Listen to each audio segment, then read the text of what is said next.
జనవరి 31.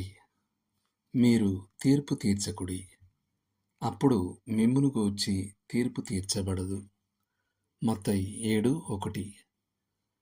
Bible గురించి మరేమీ పెద్దగా తెలియని వారు కూడా తరచుగా ఈ వాక్యాన్ని తెలుసుకొని దానిని అత్యంత విచిత్రమైన రీతిలో ఉపయోగిస్తుంటారు.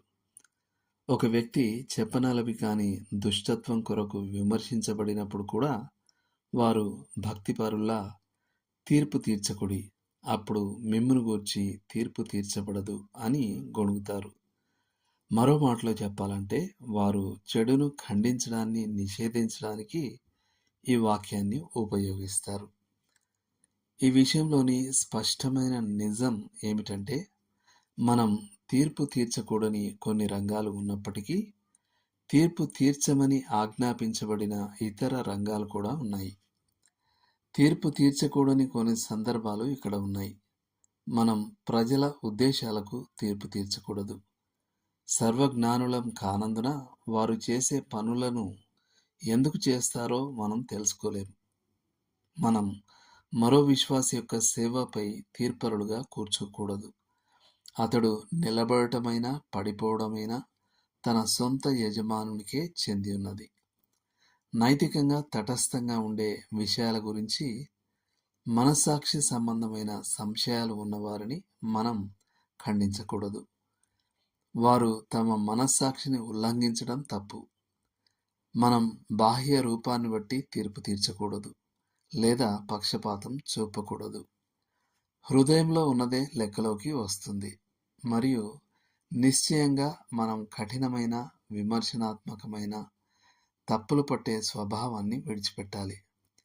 ఎల్లప్పుడూ తప్పులు వెతికేవాడు క్రైస్తవ విశ్వాసానికి ఒక చెడ్డ ప్రచారకుడు. అయితే మనం తీర్పు తీర్చమని ఆజ్ఞాపించబడిన ఇతర రంగాలు ఉన్నాయి. అన్ని బోధనలు లేఖనాలతో ఏకీభవిస్తున్నాయో లేదో చూడడానికి మనం వాటికి తీర్పు తీర్చాలి.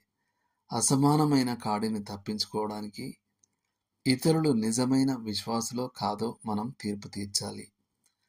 విశ్వాసుల మధ్య వివాదాలను సివిల్ కోర్టులకు వెళ్ళనివ్వకుండా క్రైస్తవులే వాటికి తీర్పు తీర్చాలి.